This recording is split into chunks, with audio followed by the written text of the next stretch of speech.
Sure you have no time to be that much of curious. మీరైతే అసలు ఎప్పుడు ఒకళ్ళకి ఏం జరుగుతుంది అట్లీస్ట్ ఫ్యామిలీ మెంబర్స్ లో కూడా మీరు అంత ఫోకస్ చేయరు. Yes, okay. సో అనుపమ ఏంటంటే తన నేచర్ అనుకోవచ్చు, తన హ్యాబిట్ అనుకోవచ్చు.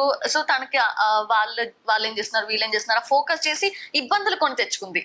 సో మీరు కూడా అంటే నేను కూడా మన పర్సనల్ లైఫ్ లో ఒక నేచర్, ఒక హ్యాబిట్ వల్ల నేను కూడా కొన్ని ప్రాబ్లమ్స్ ఫేస్ చేస్తూ ఉంటాను నా నేచర్ వల్ల. సో మీరు ఎప్పుడైనా అలా ఫేస్ చేశారా మీ లైఫ్ లో మీ నేచర్ వల్ల ప్రాబ్లమ్స్? లైక్ అతి మంచిగా ఉండటం కూడా ఒక్కొక్కసారి మనకి ఇబ్బందిని తెచ్చి పెడుతుంది కదా. సో ఆ kind of most of the times.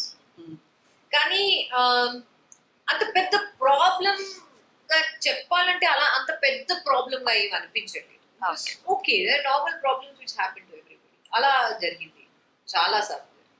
ఎక్కువ మంచిగా ఉండటం నాట్ నెసెసరీలీ ఐఎమ్ సేయింగ్ అది మాత్రం కాదు. ఓకే, బట్ జనరల్ గా ద వే యు ఆర్, ఒక గివ్ అండ్ టేక్ పాలసీ లాంటిది, అలాంటిది చాలా మంది like there is a chance to take advantage. So చాలా మంది అలా అడ్వాంటేజ్ తీసుకున్నారు.